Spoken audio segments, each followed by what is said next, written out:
Darwin. Bonjour, je vais vous présenter ici les différents outils et modes de sélection de InDesign. Alors, je vais commencer par créer ici un bloc. C'est un bloc graphique, hein, sans contenu particulier. Et je vais prendre donc mon premier outil, le premier outil de la palette des outils, qui est l'outil de sélection. Alors, avec cet outil de sélection, je visualise ce qu'on appelle le cadre de sélection ou l'enveloppe de sélection. Je peux voir ici des poignées de redimensionnement qui va me permettre de redimensionner cette enveloppe de sélection sur les deux échelles verticales et horizontales, et puis sur chacun, au centre de chacun des côtés, même chose, des poignées de redimensionnement. Alors, pour comprendre ce que c'est que cette enveloppe de sélection, je vais sélectionner maintenant mon deuxième outil, qui est l'outil de sélection directe. Là, je n'ai plus l'enveloppe de sélection, j'ai la forme vectorielle elle-même qui est visible. Et cette forme vectorielle est constituée notamment ici de points d'ancrage, hein, à chacun de ces sommets, puisque c'est un rectangle. Et ce qui me permet donc avec cet outil de sélection directe de modifier la forme vectorielle elle-même. Vous voyez que là, je peux modifier complètement ma forme, plus seulement les échelles verticales et horizontales, mais réellement la forme vectorielle elle-même. Cette outil de sélection directe permet donc de sélectionner directement tout ou partie de cette forme vectorielle. Je peux même tracer ici une zone de sélection qui me permet de sélectionner ces deux points d'ancrage. Les deux étant sélectionnés, je peux ici les déplacer sans déplacer les autres puisque ceux-là ne sont pas sélectionnés. Si je reprends maintenant mon premier outil, l'outil de sélection, là on distingue bien justement la différence entre la forme vectorielle qui est à l'intérieur et ce cadre de sélection ou cette enveloppe de sélection. Donc on voit bien que ici, si je modifie cette enveloppe de sélection, j'interviens sur l'échelle verticale et horizontale de ma forme, mais pas sur la forme vectorielle elle-même. Petite précision, j'ai tracé ici à dessein un bloc vectoriel sans contenu. Par défaut, ce bloc a un contour visible, mais pas de fond. Si je veux le sélectionner, je ne peux le sélectionner ici par l'intérieur. Ici, c'est du vide. Il n'y a pas de matière réellement. Si je veux le sélectionner, il me faut donc cliquer ici sur le contour de ce tracé de cette forme-là.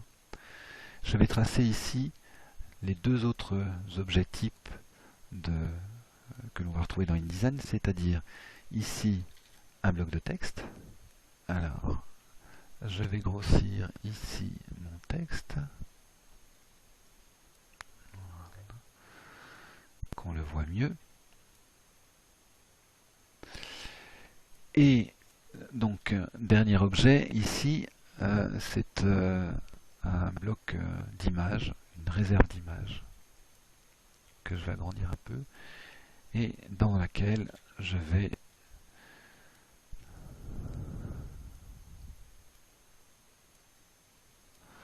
je vais prendre voilà, un cheval. Voilà. J'ai donc ici une image. Alors, je vais vous montrer d'autres niveaux de sélection, on va dire, sur ces objets. Donc, premier niveau de sélection, avec l'outil de sélection normal, l'enveloppe de sélection qui me permet ici de modifier donc le cadre, autrement dit, de recadrer notamment mon image. Deuxième niveau de sélection, j'atteins ici donc ma forme vectorielle, ce qui me permet, vous voyez, de modifier cette forme, et donc de modifier également le cadrage. Je reviens en arrière. J'ai également un troisième niveau de sélection. Alors, sur InDesign CS6, on a la possibilité, ici j'ai une pastille centrale, vous voyez que lorsque je suis exactement au centre de mon image, j'ai une petite main, et ça me permet de sélectionner l'image elle-même. Vous voyez que le cadre de sélection n'est plus le même, c'est plus la même couleur, c'est plus un cadre bleu comme je l'avais auparavant, c'est un cadre doré. Et ce cadre, c'est mon image elle-même. Donc là, je déforme ou je modifie la taille de mon image elle-même.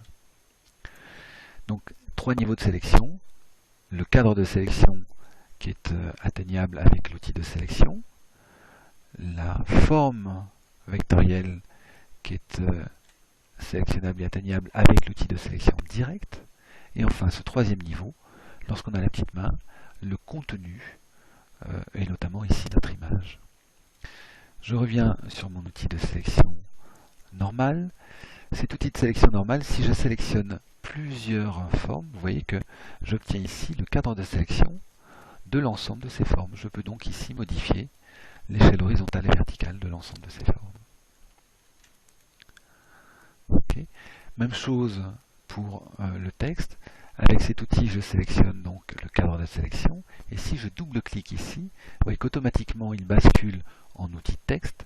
Et j'ai ici un deuxième niveau de sélection, qui est la sélection de mon texte. Enfin, dernier petit point de détail. Avec mon outil de sélection directe, je vais donc pouvoir sélectionner et modifier ma forme vectorielle. Si j'appuie sur la touche Alt, vous voyez qu'il y a un petit plus qui apparaît, et ça me permet de sélectionner la forme vectorielle elle-même dans son ensemble. Tous les points d'ancrage ici sont sélectionnés.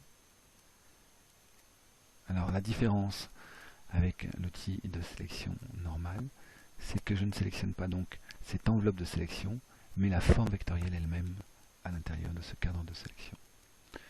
Voilà pour cette première approche des outils de sélection et des méthodes de sélection d'InDesign. Je vous donne rendez-vous pour un autre tutoriel. Au revoir, à bientôt.